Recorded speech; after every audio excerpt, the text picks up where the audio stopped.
bularınki fakat bunlarla emas, buların atanları, bularınki atalarının ataları 3 avlat biz yaxşı bildiren, şundak da vatanperver işte ailelerindeki farzandları bular. 3-4 avlat vatanda olsun, Avustralya'da olsun, hatta Avustralya'ya Şeyh Türkistan'ın çiçeğini aşkallarımız ki nereleri balda oturup aldığımızda. Bunun dikkinizde bular mesela küçükken olsun, yakın mesela toğulan olsun, mesela çoğu var, mesela muharefede gel. Bunun dikkin mesela hemisi şu töte yani belki yani töte top hızlı hemisi bu Avustralya'nınki yukarı muharefede seviyesinde yetiştiriyor. Mütehassislik buldu, özünü kesip olacak. Bu bizning bularniki tanışlar ve hanım kızlarniki bugünkü bizim davarımızda klasik ne deyimiz tertiplerimiz yoki ne deyimiz yakın özümüzdeki cemaatni asas kılgan cemaat aslında faaliyetini asas kılgan klasik faaliyetlerden bugünkü devrimiz girmez, 21. asır girmez. Bizim müstakilligimiz üçün xalqaralık diplomatik münasebetlerge yakınlaşılan seviyedeki hanım kızlar. Ama bizimki ben Avustralya'ya gelip şu faaliyetlerde bulunmakta 35 yıl oldu, yani 88. yılında hazır geçer. Elbette bizim adliyette olsun, Melbourne'de olsun, Sydney'de olsun, bizden cemaatlerimiz, teşkilatlarımız nihayet köp ecirlerini söndürdük. Onun için ben de bakımdan gelişçe biz şu vatanda doğulup, vatanda çoğulup, şu yerdeki Xitay'ın tesiri singen mağlup terbiyelengen. Şu vecdin yaki normalde 70-80% edimimiz belki ali malumatlık emes oluşu mümkün.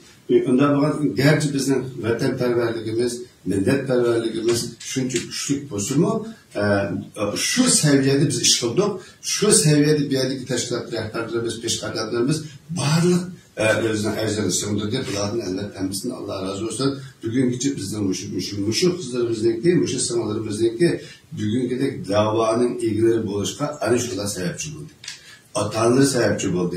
Hem de bizge 21. asır bugünkü dünya, bugünkü diplomatiye halkaradaki bu bir milletin takdirini hal kılış meselesinde söz düşünün klasik faaliyetler emas, bugünkü faaliyetler, bugünkü dünya masasından hareketler gerek, şuna layık adamlar gerek. Mana şular, müşahideki aşına layık insanlar var. Şunun için bizde Dünya Avrupa reisleri ve lager şahitleri kelgen vaxtida 2 ay müşahidede hizmet kıldık. Hemen takatla anlayıp otadım. Ama bütün hem işini asacaklı müşahide otağı müşahit kıldı. Ben Avustralya'ya gelgen 35 yıllık dava tarihimde bir vaktin içinde 40 yakın parlament azasını kel bizden sinemamız görüşüp değerlerini anlayabildiğin iş oldu. Benim hatırımda yok bu. Bana bunların küçüğü. Elbette bizim verdiğimizdeki vaziyetname tesiri, kılıvatkan Dünya Avrupa faaliyetleri, şunun elhamdülillah sahip kalınan muşu devletti ki, muşlardan ki elbette ayrı karşı bulmaydı.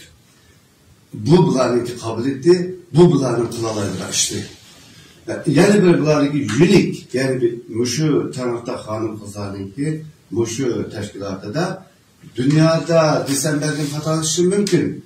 Olup mu Avustralya'daki teşkilatlarına işte özgü has bir alaylık var. Yani bir şeyde vatanımızdaki tutrak ilgileri olan, her ilgileri olan hem milletindeki vekilleri var. Tatar olsun, Özbek olsun, Uygur olsun ve herkese. Hemisi bir şeyde sen Tatar, sen Uygur, sen Özbek demeyin. Ben Şerif Türkistan'ın bir pezendi. Şu yerdeki azap tatmaktan halkımdaki ben de hakkı vadattır.